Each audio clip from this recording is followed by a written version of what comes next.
Good morning. In this live, I'm going to be discussing direction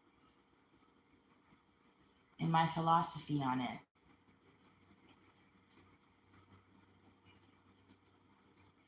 There is all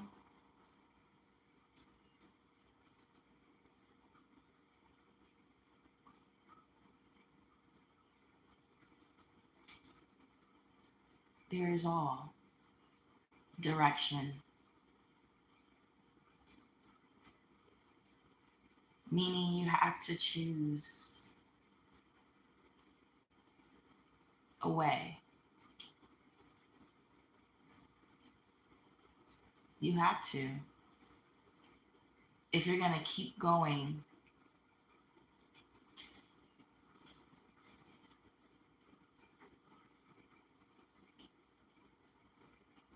if you're not going to stop and give up,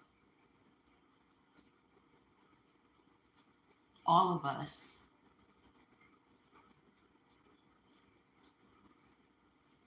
chooses a direction.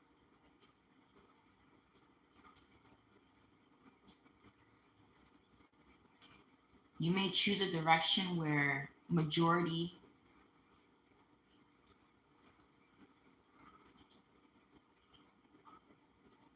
you may choose a direction where there's the minority, but you all choose a direction. There's a direction that is chosen for you when you're young and you don't have that authority to that extent, because who truly has freedom? But when you're a child, you're shown a way, you're shown a direction.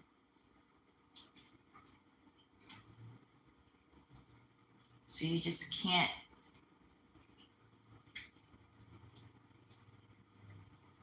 be still. You have to choose. And you have to go on that way.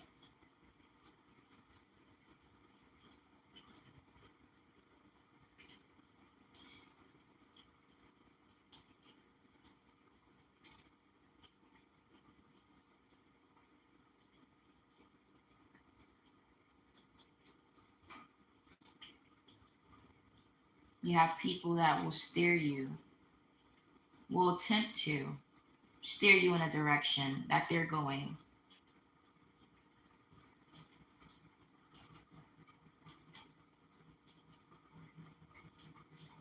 And it really comes down to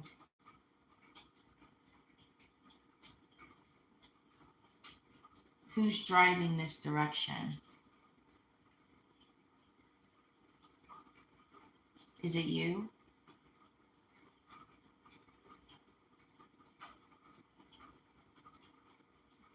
I don't know about you, but I'd want to know that direction I'm headed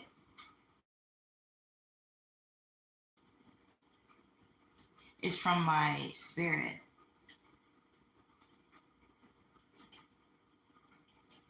You don't want to look back and ponder.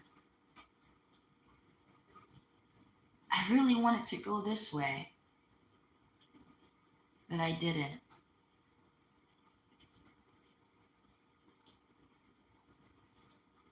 You don't want to hold regrets when you knew you could have controlled the direction.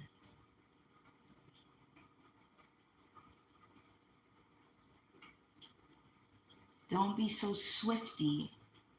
Take your time and decide what direction best suits you. What direction calls you in that moment? What do you feel? What is it telling you?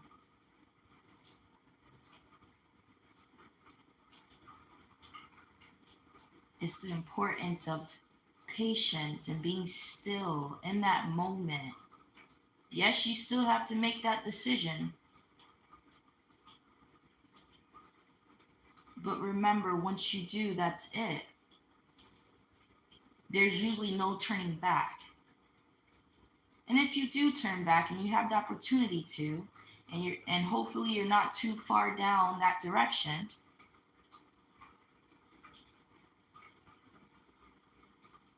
but we want to get to a place where we're making the right decision. We're not second thinking it. We're not holding regrets. We're not needing to ponder on it. We know. And we know because we allow our spirit to guide us.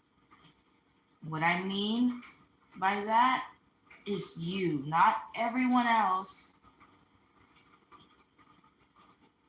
Not what you've known, but who you are right now.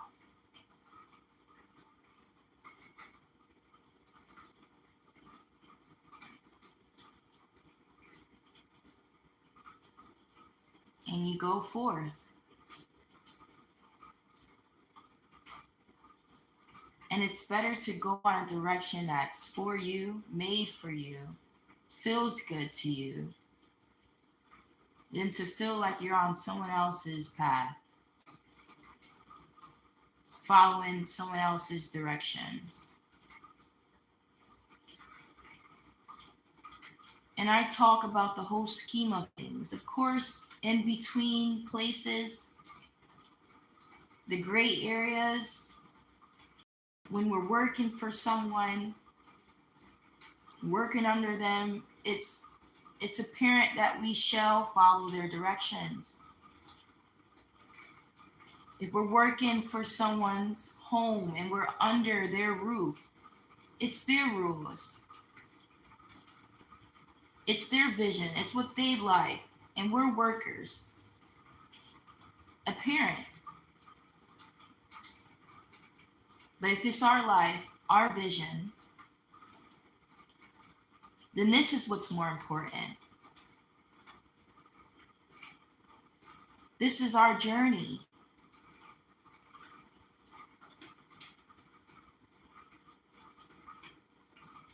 This is our soul's journey in this world, when it's been in many, many worlds. So it's expected. That's what's expected from you. That's what your soul expects from you.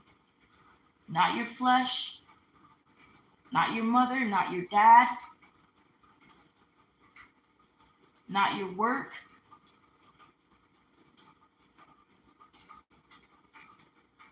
Your soul that stays with you, that you want to keep, right? That allows for resurrection, allows for what they call reincarnation, that keeps you living eternally.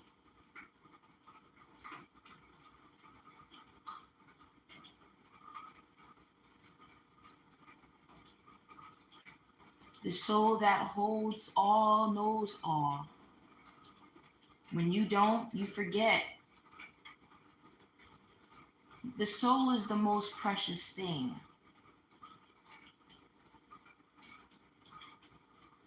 Remember, it knows you.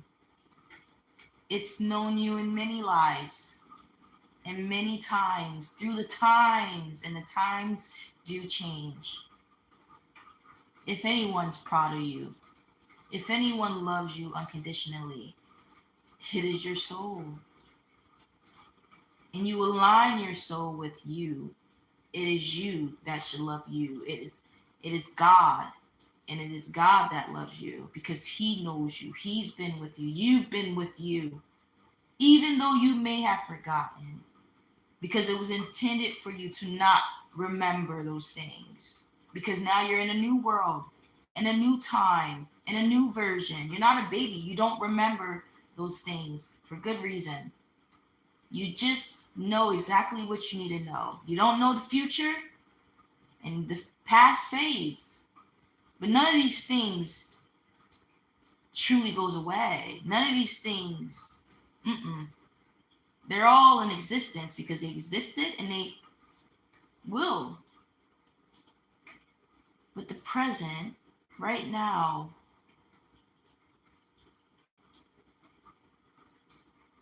is what brings your soul, your past, and your future to alignment. Whether it's to feel disappointed or feel proud,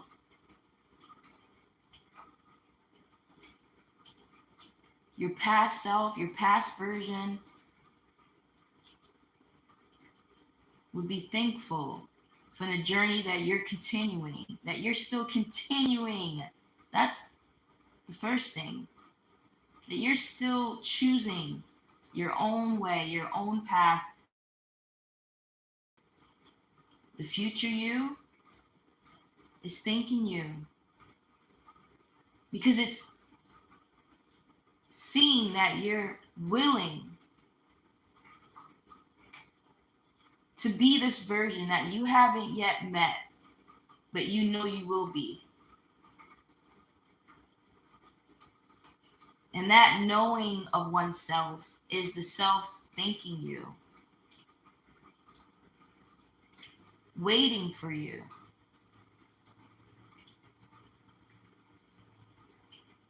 It's all there. It all exists and it always will. The past, the future, and all we're left is with now.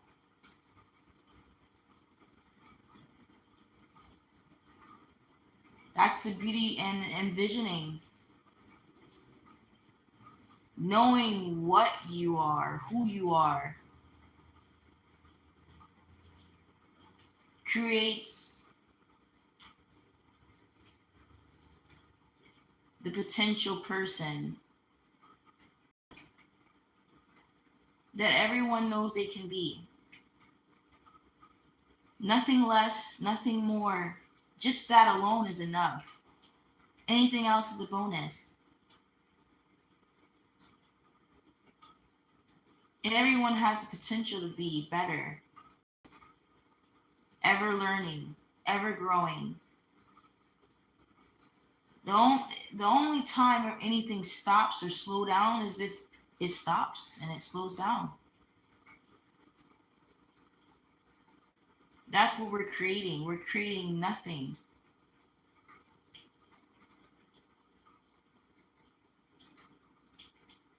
But if we're doing something, then something's happening.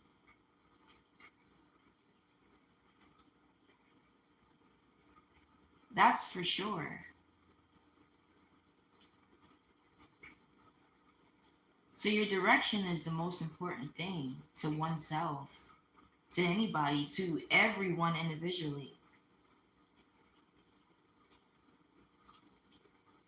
That's why you hear about these things from maybe this philosopher, this teacher, all these counsels. It's the most important thing to oneself, one's duty, because you don't want to wake up and you don't want to go to sleep. Not even just with a heavy heart, but just putting more burden and wound to one's soul. The heaviness.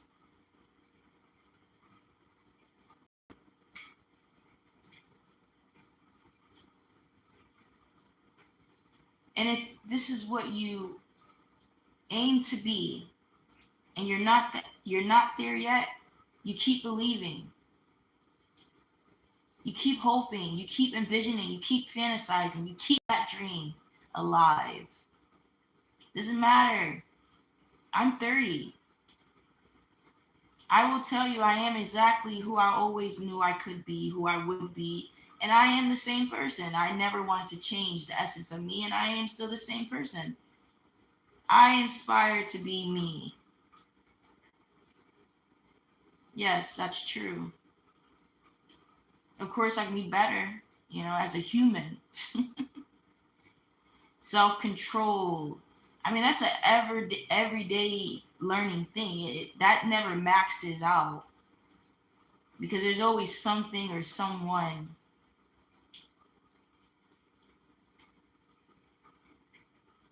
So you don't count that, right? Because You could have grown, matured, but you still have emotions to feel. And that's what makes it real. That's what makes it necessary, valid.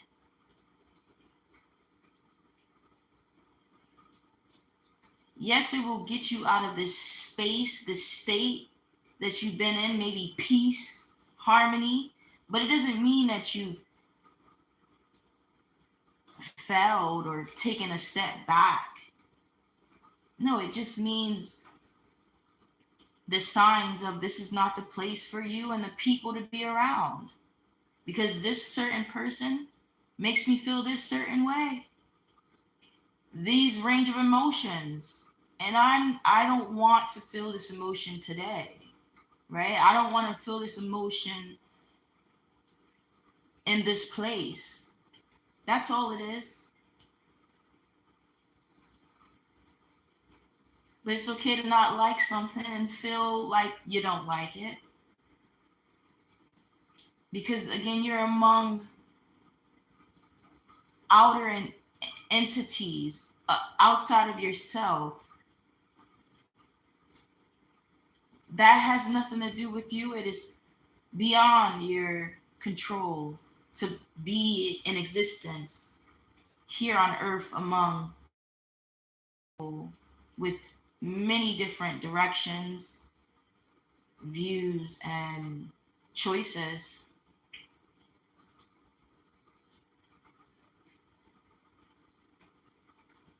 Now, what would be a problem is if I see you smiling or just so jolly with no other emotion. Unless you really are jolly, then be jolly. But my point is be real. Be real. You have emotions for a reason. He didn't give you many emotions not to use them, not to be real in how you feel, to express and have expression. But throughout it all, be real. Be authentic. Be sincere. There's no sin in that. And you don't want to go home or go to sleep or wake up and feel not authentic to oneself because you feel like there's expectations. But what to me you're really sounding like is the expectation to be not real, then to not be you, that they expect you to only be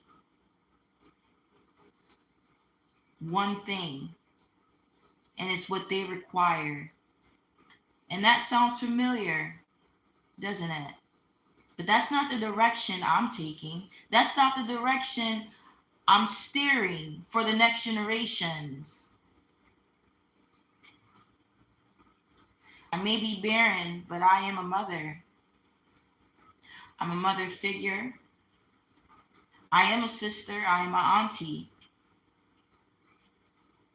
And I'm a woman.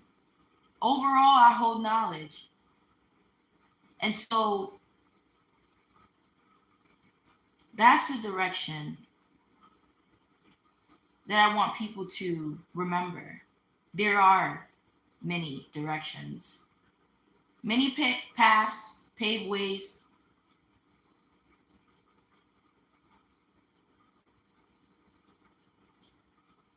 But remember, this one exists. And I'm sure it's a very thin, very quiet, very desolate direction. Don't let that frighten you. It's rare. You become rare. You'll be the embodiment of it. You wouldn't have to just say that you're rare. Many people say they're rare. But when we come to find in those places of rarity, there is none. There is only but one, right? There's only but a few. You want to walk that walk, to talk the talk. Be in those places. Be that person. Show that way. Show others it. You don't have to say it.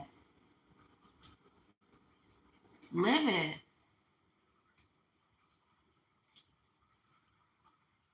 And that is why your philosophy would be different. You're different. You would be different. That's first. Then you would be different because not only do you speak of such philosophy, such ways that others may speak of too, very knowledgeable things, but you are the embodiment of it because you live it. You live it. So they can take you out of this world. They can bring you up, bring you down, take you in the darkest pits, bring you higher than the clouds, among all, not needing no script. But this is what you give birth to. This is what you be able to produce because it is all you.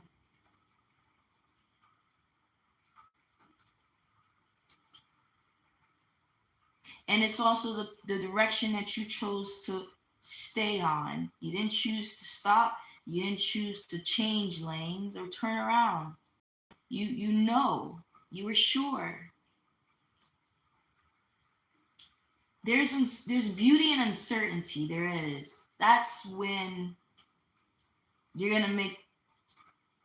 That's right before you make the most transitional change in your life, in your soulful life. Yeah. There's many uncertainties. Yeah. Of course there is.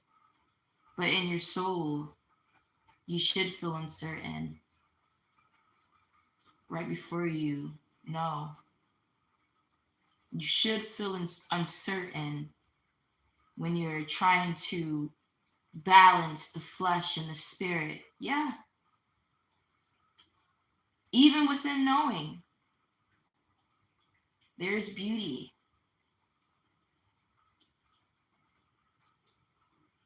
In uncertainty because you don't know everything.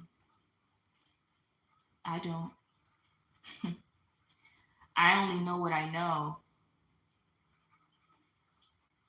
Understand, I only know what I've been through and where I'm at. But picture the things that I'm still going to go through and what could be given. So to say that I'm knowledgeable today, that's just today.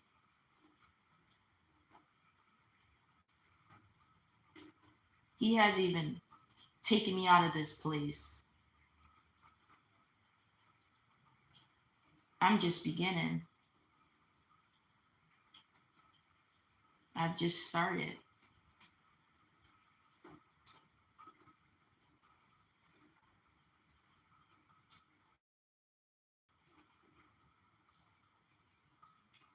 That's why it's important to believe in yourself.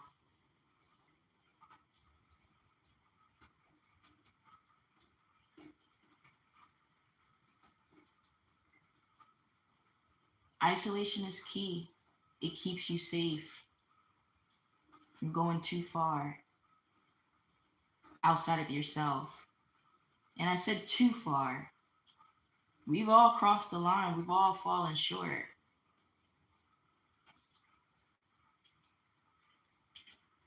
But you want to still be able to know that you've learned from it and that you still have no regrets. And to have regrets is deep. I don't have regrets, even though there's things that I'm not proud of. My soul doesn't allow me to feel regretful. Not saying that anything is, that what I've done was, you know,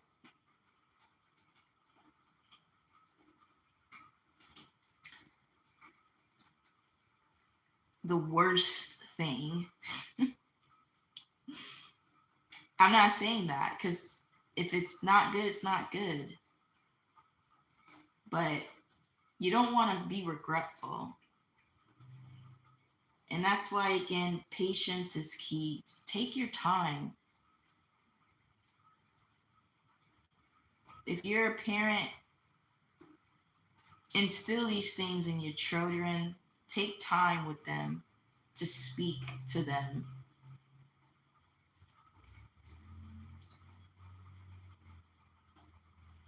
And do it with patience. Do it with understanding. Let them understand that you understand them before you just tell them your way or the best way, the only way. No, there's a way. There is a way to get through to them, and it's your delivery.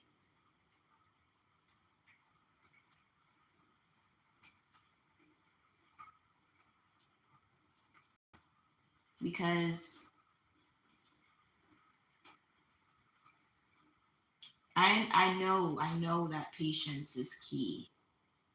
I don't need a book to tell me this, even though there's books, and I'm glad there's books out there.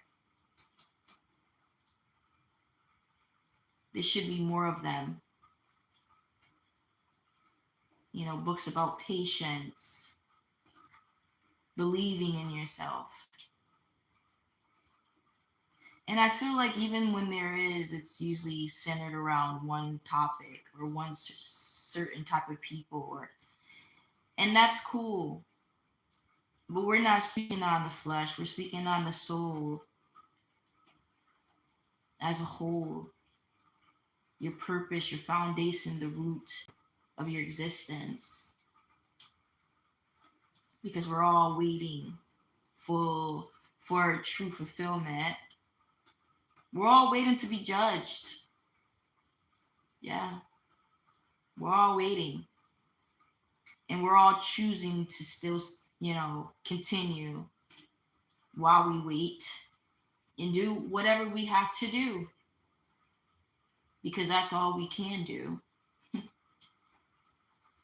So it's very important, patience, being still. And I spoke of being a parent, parenting. That's what you call it because we've all been a kid before. And what works for one kid may not work for the other, and that's why you need God. You need to keep God first. A little too much of this, a little too much of that. You got to find a balance. I can tell you all day how they parented me, and I came out like this. But I can't. I have to say it was God too, because you can try this on another kid, right? The way they treated me, they kept me in isolation. I also do find myself to be a strong person, a strong woman. So what worked on me may not work on my brother or someone. They might not can take that. They might start acting up, right? Because they're in this isolation. That's why I can't say this, I can't say that. All I can say is what, my personal experience, how I became what I became, what they've done to me, right? But I'll also give it all to God because I've always been strong. Like, I believe in reincarnation. I believe in resurrection. I believe in all of that.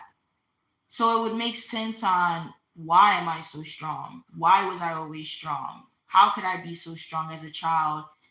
And I feel like it opens up doors to questions on what makes a person strong or why. It actually raises this assumption that a child is not supposed to have such strength. That's where my mind goes because of what I know people would, how humans think and their statistics. They're big on these statistics, like children should stay in their place. Children don't know this. They shouldn't. They're not supposed to. But what if I did? Right? What if I just was? So I also like to add that and with understanding on just because I'm this way, just because it happened this direction, that's the direction that you should take for yourself or for your child. I'm not saying that. Now, of course, I would say it was the best way for me. I believe it's the best way. My mind also knows that I'm not your child. I'm not you. I'm me.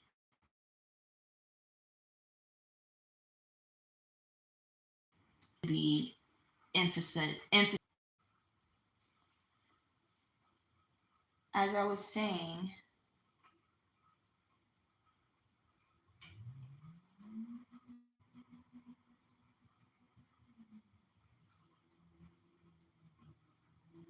patience is very much key.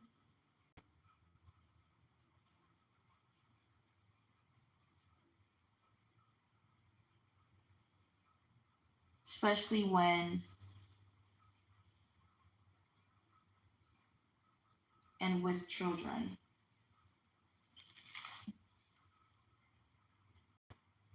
And so I like to speak the things I speak with understanding that the way that I went through what I went through and how I've become this person, how it helped sculpted me and build me up, does not necessarily mean the same way will work for you or for any child.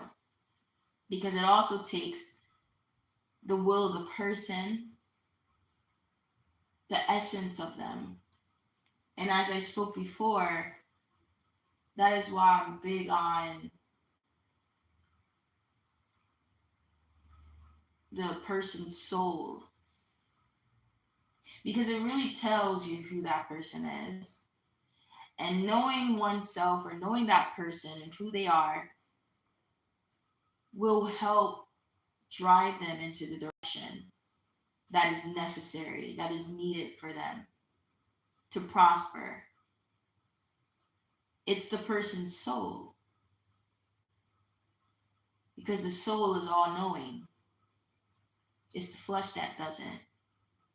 It's the mind that's trying to balance the body and the spirit, but the soul knows, and we're so needing to focus so much on this side and that side, and the soul is just there, right? You're just there. You're a potential version. You're just still there. You're just waiting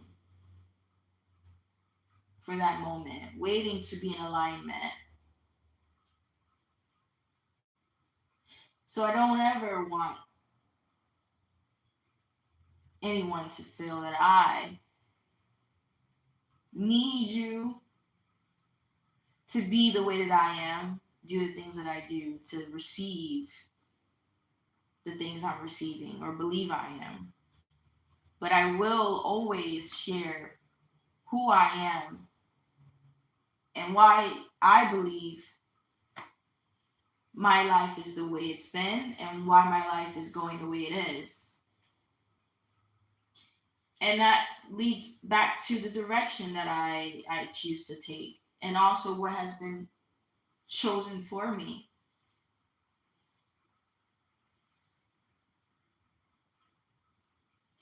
So that is where my philosophy comes from, more of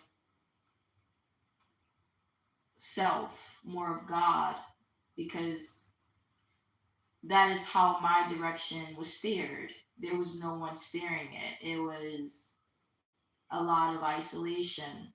So my philosophy is surrounded by isolation. If I've received such enlightenment, such knowledge, things that I believe are simple things and basic things that we all should know, but clearly have become a secret, or things that are just not publicized and esteemed. I received just by isolation, just by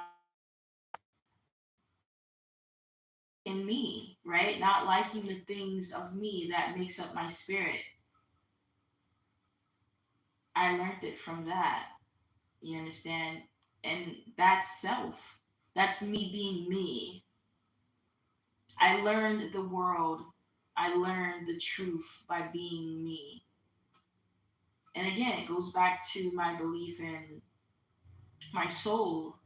I just was a soul already existing.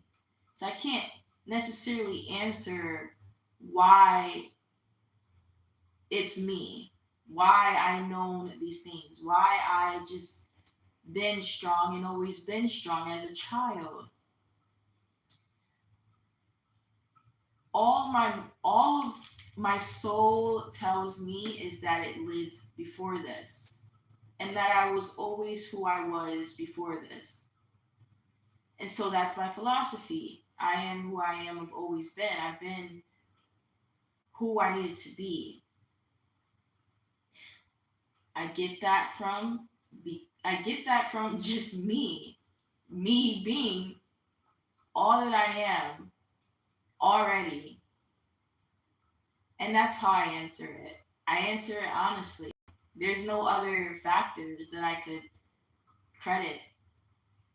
Why is a child so strong, whereas another child isn't? Because they just is. They're not the same. You know what I mean? Like, where did this child get their strength?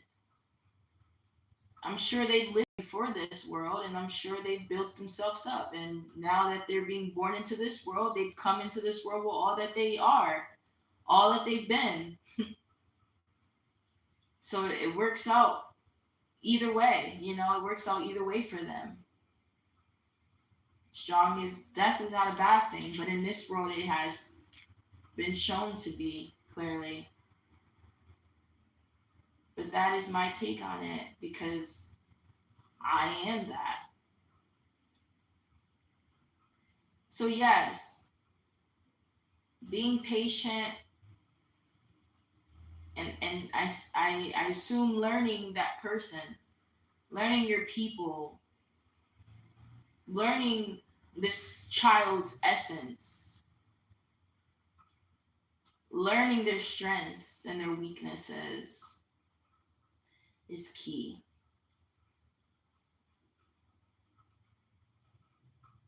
God had a purpose for me, and he kept me close. That's all I can say. God, God, God, God. Which is like a beautiful thing to be able to credit God, not just because, but it's true.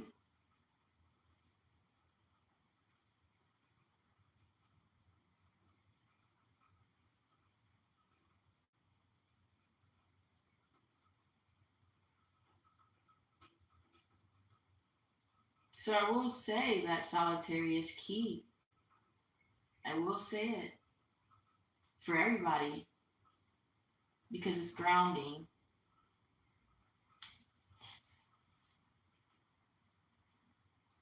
It introduces you back to you. Your you is saying, well, hello, don't neglect me. Talk to me. Do you love me? Show me. Because we give our all to others. But when do we ever give to ourselves? And it's a natural thing, right? We're naturally created to want to do for others, and it's usually easy.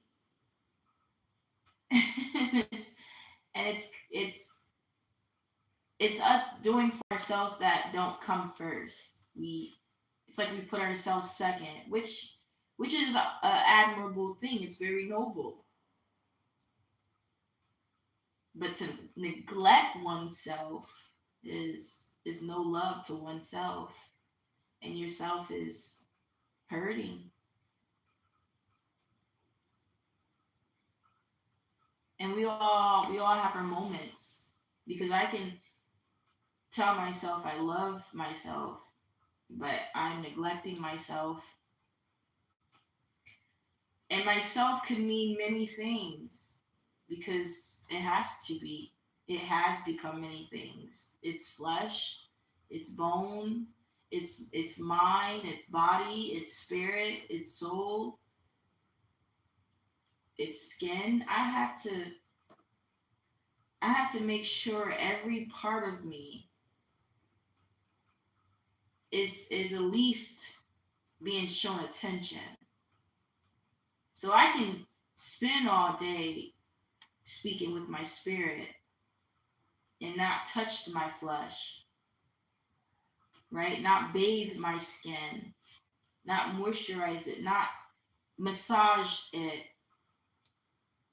and that goes neglected. I can physically move my body, but my mind is still rattling. I haven't calmed my mind. I need clarity. I need a quiet place. Be still, focused. You see, all with just that alone, oneself is heavy. Oneself you carry rightfully, the rightful necessity of it. Anything outside should have been made second. It should be with no shame, no guilt, and no obligation. Everything outside of oneself, all that burden, all of that stimulation, all of that to carry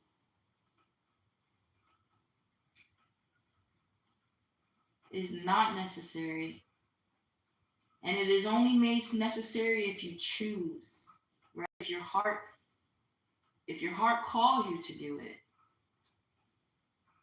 But everyone and oneself is expecting you to carry your own, to make it through, to continue on your direction.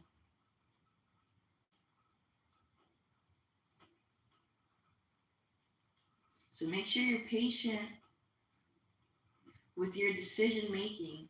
Take your time. As you grow and mature, you'll learn and you'll realize those simplest things, those natural things that are free, are the most important.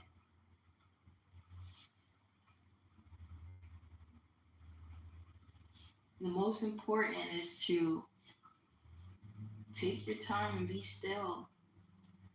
Be in that isolation to figure out, am I making this decision? Am I going this direction because it's my soul's calling? Or because I'm taking up too much time? Take all the time. Take all the time. Because only you matter. Only you matter.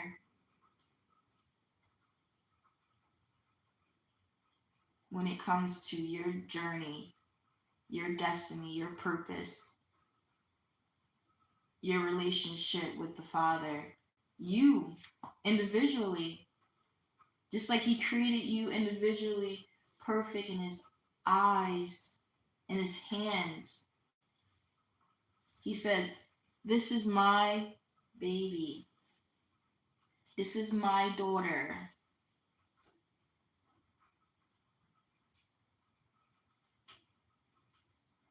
Believe in oneself.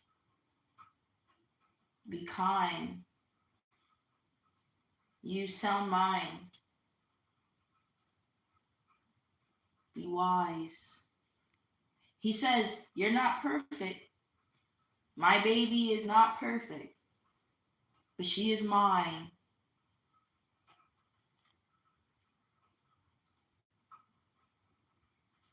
And as long as she remembers these things, she will make it.